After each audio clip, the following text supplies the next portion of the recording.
Hi friends, welcome to நித்ரா துருவ channel.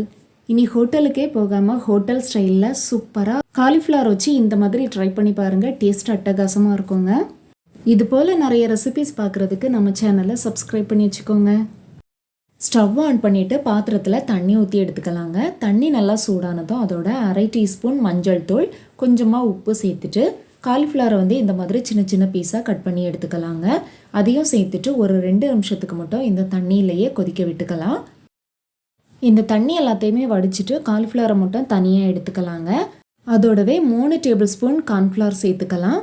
கூடவே 3 table spoon அரிசி மாவு, 3 டேபிள் ஸ்பூன் கடலை மாவு, 1 டீஸ்பூன் மிளகாய்த்தூள், 1 டீஸ்பூன் கரம் மசாலா சேர்த்துக்கலாம். கரம் மசாலா இல்லைன்னா அதுக்கு பதிலாக சிக்கன் மசாலா கூட சேர்த்துக்கலாம். கூடவே 1 டீஸ்பூன் இஞ்சி பூண்டு பேஸ்ட்டும் சேர்த்துட்டு தேவையான அளவு உப்பும் சேர்த்துக்கலாங்க. இப்போ இது எல்லாத்தையுமே நல்லா மிக்ஸ் பண்ணி எடுத்துக்கணும். நான் எடுத்துருக்கிற காலிஃப்ளவர் கொஞ்சம் பெரிய சைஸாக இருந்ததுங்க. நீங்கள் சின்ன சைஸாக எடுத்தீங்கன்னா அதுக்கு தேவையான அளவுக்கு மசாலா மாவு எல்லாமே கம்மியாக சேர்த்துக்கோங்க. இப்போ இந்த காலிஃப்ளவரோட மாவு மசாலா எல்லாத்தையுமே நல்லா மிக்ஸ் பண்ணி எடுத்தாச்சுங்க. நான் இதோட தண்ணி எதுவுமே சேர்க்கலைங்க. காலிஃப்ளவரில் தண்ணி இருந்தது, அந்த தண்ணியே இதுக்கு கரெக்டாக இருந்தது. உங்களுக்கு ஒரு வேளை தண்ணி தேவைப்பட்டதுன்னா லைட்டாக தெளித்து மட்டும் சேர்த்துக்கோங்க. இப்போ எண்ணெய் நல்லா சூடு பண்ணிவிட்டு இந்த காலிஃப்ளவரை ஒன்று ஒன்றா இந்த மாதிரி போட்டு நல்லா ஃப்ரை பண்ணி எடுத்துக்கலாங்க. காலிஃப்ளவர் இந்த அளவுக்கு நல்லா ஃப்ரை ஆகி வரணும். எல்லா காலிஃப்ளவருமே இந்த மாதிரி நல்லா ஃப்ரை பண்ணி எடுத்து வச்சுக்கலாம். இப்போ ஸ்டவ் ஆன் பண்ணிவிட்டு பாத்திரத்தில் 3 டேபிள் ஸ்பூன் எண்ணெய் சேர்த்துக்கிறேங்க. நான் காலிஃப்ளவர் ஃப்ரை பண்ணி எடுத்த எண்ணெய் தான் சேர்த்துருக்கேன். இதோடவே ஒரு சின்ன துண்டு இஞ்சி, 5 பல் பூண்டை கட் பண்ணி இதோட சேர்த்துக்கலாம். பெரிய பல்லாரியை இந்த மாதிரி பெரிய பெரிய பீஸாக கட் பண்ணி தனித்தனியாக எடுத்து இந்த மாதிரி சேர்த்துக்கலாங்க.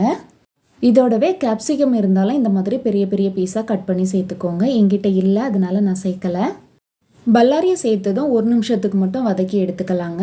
இப்போ இதோடவே 1/2 டீஸ்பூன் மிளகாய்த்தூள், 1/4 டீஸ்பூன் மிளகுத்தூள் சேர்த்துட்டு இதை ஒரு வாட்டி மிக்ஸ் பண்ணி விட்டுக்கலாங்க.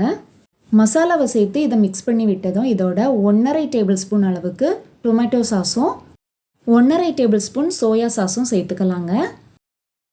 இதையும் சேர்த்து நல்லா மிக்ஸ் பண்ணி விட்டதும் ஒரு பாத்திரத்தில் 1/2 டேபிள் ஸ்பூன் அளவுக்கு கார்ன்ஃப்ளவர் எடுத்துருக்கேங்க. அதோட கொஞ்சமாக தண்ணி சேர்த்துட்டு கட்டி எதுவுமே இல்லாமல் கரைச்சி இதோட சேர்த்துக்கலாம். இதோடவே இன்னும் கொஞ்சம் தண்ணியும் சேர்த்துட்டு 1 நிமிஷத்துக்கு மட்டும் இதை நல்லா வேக விட்டுடலாங்க. அந்த மாவு நல்லா வெந்து வரணும். மாவு வெந்து வந்தாலே இது கொஞ்சம் திக்காக வந்துடும். நான் இதோட கொஞ்சமாக தண்ணி சேர்த்துக்கிட்டேங்க. இந்த அளவுக்கு வந்ததும் இதுக்கு தேவையான உப்பையும் நம்ம சேர்த்துக்கலாம். இப்போ கார்ன்ஃப்ளவர் சேர்த்து நல்லா கொதி வந்துடுச்சுங்க. இப்போ இதோட நம்ம ஃப்ரை பண்ணி வச்சுருக்கிற காலிஃப்ளவரை சேர்த்துக்கலாம்.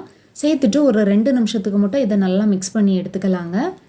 இப்போ நம்மளோட ஹோட்டல் ஸ்டைல் கோபி மஞ்சூரியன் சூப்பராக ரெடி ஆகிடுச்சு. வீட்டில் இதே மாதிரி ட்ரை பண்ணி பாருங்கள். இனி ஹோட்டலுக்கே போக வேண்டாம். வீடியோ பிடிச்சிருந்தா லைக் பண்ணுங்கள், ஷேர் பண்ணுங்கள். தேங்க்ஸ் ஃபார் வாட்சிங்.